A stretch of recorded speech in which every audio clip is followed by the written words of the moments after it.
जय माँ समलेश्वरी, जय माँ माणिकेश्वरी, जय जगन्नाथ। एबे बनेर नुआ वीडियो लगी सुभद्रा योजना स्टेटस केनता चेक करसत, केनता प्रोसेस रे चेक करसत, केनता करी केटा है केते दूर गला हमर डॉक्यूमेंट वेरीफाई केते दूर हैला केटा हैला एटा सब चेक करी हवा।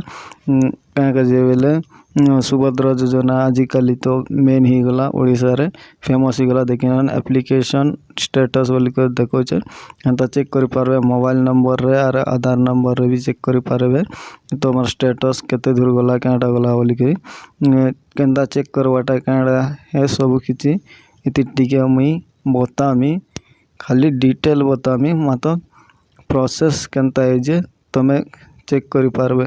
तुम सीएससी सेंटर नेले आईडी एंता क्या किछि थिले तुम सीएससी सेंटर जीकर चेक करि मंगे भी पारबो। मो सेवा केंद्र रे भी चेक करि मंगे पारबो।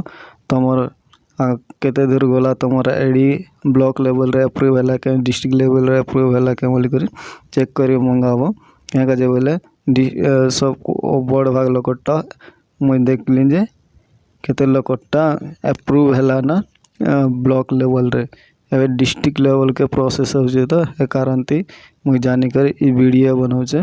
तुमके भल लागला हेले शेयर कर, लाइक करो और मो सेवा और सीएससी सेंटर के जी करी तमे टिके पचरा उचरा करो और तुमर केते दूर गला अप्रूव हैला कि नहीं कि रिजेक्ट नीचे जानी पारबे। Thank you for watching, like share subscribe more video. जय माँ माणिकेश्वरी, जय जगन्नाथ।